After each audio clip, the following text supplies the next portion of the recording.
Didn't Xiaomi just launch the Redmi 5 in March in India? Wow, the company is making more phones than I can keep a track of.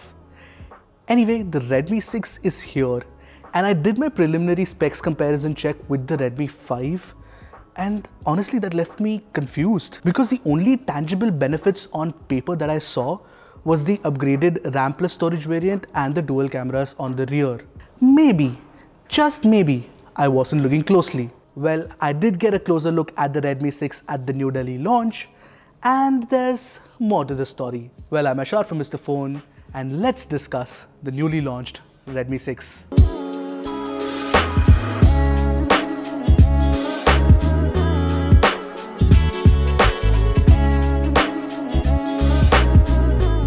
Before we move on, don't forget to hit the subscribe button and the bell icon right next to it to get notified about awesome tech videos whenever we put out one. I don't know what happened here, but Xiaomi has ended up reducing the physical footprint of the Redmi 6 compared to the Redmi 5. You now get a phone that is defined by its 5.45-inch display on the front. This makes the Redmi 6 smaller and lighter than the Redmi 5. But not everything is hunky-dory. The Redmi 5 is chunkier at 8.3 mm thickness. I didn't think much of the added girth though. It felt fine to me when I used it at the event. The other design change that I noticed is that the Redmi 6, despite its 18:9 aspect ratio HD+ IPS LCD panel, has slightly thicker bezels compared to its predecessor. It is immediately apparent.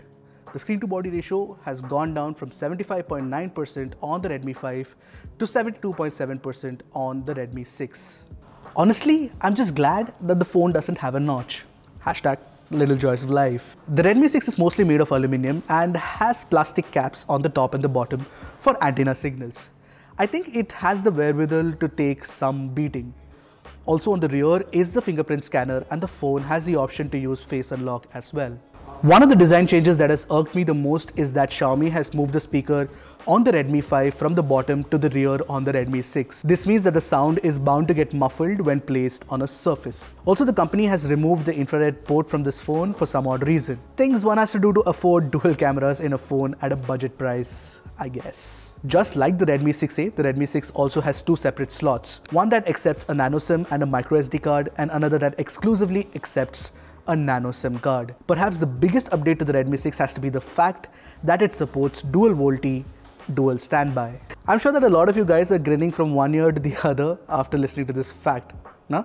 Overall, the Redmi 6's design feels like Xiaomi has a new set of priorities and has indulged in effective cost cutting to include other components. The Redmi 6 now has a MediaTek Helio P22 processor, which is an octa-core processor with 4 Cortex A53 cores clocked at 2 GHz each, and 4 low-powered Cortex A53 cores clocked at 1.5 GHz each. Everyone must be wondering why Xiaomi moved from Snapdragon 450 to Helio P22.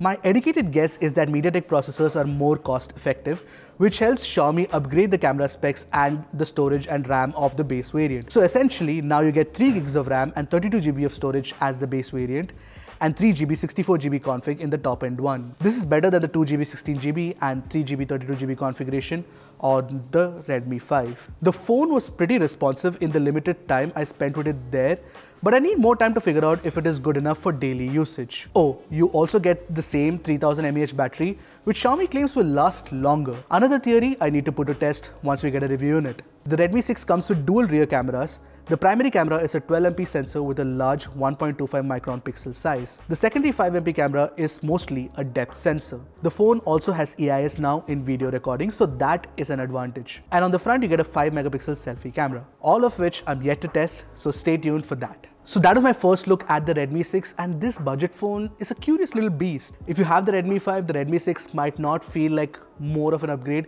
unless you really want dual 4G VoLTE and dual cameras. Should you want to buy one though, the Redmi 6's 3GB 32GB variant will set you back by 7,999 and the 3GB 64GB variant will set you back by 94,999. Until we do a full review of the Redmi 6, do let us know in the comment section below what you thought about it. I'm Ashar from Mr. Phone. See you in the next one.